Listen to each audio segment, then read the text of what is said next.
Assalamu alaikum, my dear students. Hope you all are doing good. This is me, your English teacher, Ms. Rida.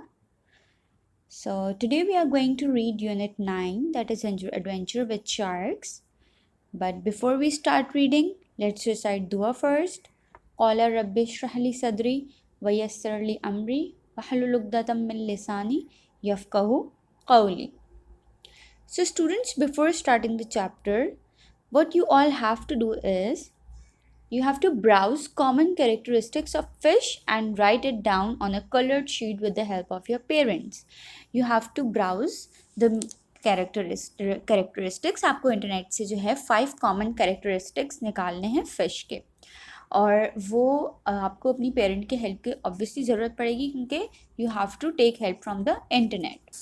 उसके बाद आपने 5 killer features लिखने हैं shark के coloured sheet पर, और वो 5 किलर फीचर्स लिखने के बाद कलर्ड शीट पर वो आपको अपनी नोटबुक में पेस्ट करना है. Right, let's move towards the chapter now. What a splendid day we have had today, said Ahmed. He and Asif were on their way back to the shore after a long day at sea. The two brothers would always get up early in the morning and reach the shore to start fishing. इस story के 2 characters हैं, एक अहमद और दूसरा उसका भाई Asif. And yes, sharks can be considered as a third character. Now today they were very excited. आज बहुत ही शानदार दिन था. आसिफ और अहमद साहिल समंदर से वापसी पर थे. दोनों भाई जल्दी उठे और जल्दी उठते थे और साहिल समंदर पर जाते थे और फिशिंग करते थे. आज वो बहुत ही एक्साइटेड थे, क्योंकि यूजुअली वो लोग छोटी फ़िश का शिकार करते थे, लेकिन आज कुछ बहुत अलग हुआ उनके साथ. उन्होंने 3 बड़ी मछलियों का शिकार किया था, और उन्होंने ये सोचना शुरू कर दिया था कि जो पैसा हमें इससे आएगा हम उसे कैसे स्पेंड करेंगे, क्योंकि वो छोटी फ़िशेस का शिकार किया करते थे, छोटी फ़िश का शिकार करते थे, तो पैसे भी ज़ाहिर सी बात है उनको उसी के लिहाज से मिला करते थे. लेकिन अब वो ये सोच रहे थे कि आज तो हमने बड़ी मछलियों का शिकार किया, तो अब तो आज तो पैसे ज़्यादा आएंगे और फिर हम इसको इस तरह से स्पेंड करेंगे. अब क्या होता है, अचानक उन्होंने बहुत कुछ डरावना सा देखते हैं. वो क्या होता है डरावना, कि शार्क्स का जो होता है ना, ये जो शोल ऑफ शार्क्स, मतलब शार्क्स का झुंड जो होता है ना, वो बोट की तरफ आ रहा होता है. और वो इसलिए आ रहा होता है कि जो है ना, उनको बोट में से ना ब्लड की स्मेल आ रही होती है, जो वो ना ब्लड की स्मेल से अट्रैक्ट हो रहे होते हैं. और वो ब्लड की स्मेल क्यों आ रही होती है, वो कोई फ़िश होती है बोट के अंदर जो जिसके गिल्स में से ना खून निकल रहा होता है, और वो जो है बोट के अंदर एक छोटा सा होल होता है, वहाँ से वो फ्लो हो रहा होता है, तो वो क्या करती है, वो उसकी तरफ को बोट की तरफ अट्रैक्ट होना शुरू कर देती हैं. अब आसिफ और जो उनका भाई है, उन्होंने कभी एक्सपेक्ट नहीं किया था कि उनकी तरफ इतनी सारी शार्क्स एक साथ आ जाएंगी. तो उन्होंने अपने पास जो है ना टूल्स देखने शुरू कर दिए, जिससे वो अपने आप को बचा सकें. उनके पास शार्क सूट के अलावा कोई ऐसे टूल्स नहीं थे जिससे वो अपने आप को डिफेंड करते. लेकिन जो बहुत बड़ी चीज़ जो उनके पास थी, वो ये था कि उनके पास शार्क सूट थे. अभी आप देखें ना, इन्होंने पहने हुए शार्क्स, और उससे भी बड़ी बात ये थी कि उनको अपने पर और अल्लाह पर भरोसा था कि हम इस चीज़ से लड़ सकेंगे, क्योंकि कभी भी कामयाबी के लिए आपको अल्लाह पर और अपने ऊपर भरोसा होना ज़रूरी होता है कि हम ये काम कर सकते हैं.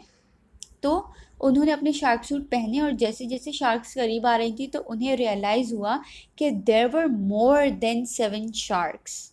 मतलब 1 नहीं, 2 नहीं, 3 नहीं, there were more than 7 sharks जो उनकी बोट की तरफ आ रही थी.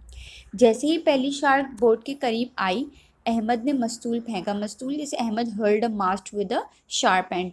अहमद ने मस्तूल फेंका समंदर में, जिसका बहुत शार्प एंड था, जो सीधा शार्क की बेली में जाकर घुस गया और वो तड़पना स्टार्ट हो गई. अहमद के पास एक शार्प नाइफ भी थी जो उसके हाथ में थी, जो उसने तैयार रखी थी कि अब जो दूसरी शार्क अटैक करेगी मैं उसको ये नाइफ मार दूंगा. तो फिर क्या होता है कि पहली अटैम्प्ट जो वो करता है वो तो उसकी ज़ाया हो जाती है, वेन हो जाती है. फिर वो दूसरी अटैम्प्ट जो होती है वो उस पर अपना टारगेट को हिट कर देता है, और शार्क जो है वो विद इन सेकेंड्स मर जाती है. अब शार्क जो थी वो इन दोनों को खाने आ रही थी ऑब्वियसली. तो लेकिन क्या किया, अब जब वो मर गई ना, तो उन्हें एक शार्क मिल गई खाने के लिए. अब शार्क इतनी बड़ी होती है, तो क्या हुआ इसके बाद, बाकी शार्क्स के लिए एक बहुत अच्छी मील रेडी हो गई थी। जब तक वो किसी और को टारगेट करने का सोचते, कुछ शार्क का तो टमी बिल्कुल फिल हो चुका था कि अब उनको और गुंजाइश नहीं थी। लेकिन 3 शार्क ऐसी थे जिनसे उनको अभी भी खतरा था। और इस पूरी फाइट में एक चीज़ बहुत अच्छी होती जा रही थी, जो ये था कि जो उनकी बोट थी ना, वो शोर की तरफ जो है मूव करती जा रही थी। तो इससे वो ये होपफुल हो रहे थे कि हम जो है जब तक साहिल समंदर पर पहुंचेंगे, वहाँ लोग हमारी हेल्प के लिए खड़े होंगे। तो जैसे ही जब बोट साहिल पर पहुंचती है ना, तो बहुत सारे फिशरमैन होते हैं, वो अपनी अपनी वेपन्स लेकर आए हुए होते हैं कि वो जो लड़के हैं उनको कैसे हेल्प कर सकते हैं। तो ये होता है कि उनके पास सिर्फ एक ही मछली बचती है जब तक। At the end of the day the boys had only one fish to take home, but they had an adventurous story to tell everyone. इतनी इंटरेस्टिंग, इतनी एडवेंचरस स्टोरी उनके साथ हुई। भले एक फिश आई, लेकिन स्टोरी उनके पास एंड में बहुत अच्छी रही। तो what you have to do is you have to do exercise B and D in your notebook. Jazakallah khair.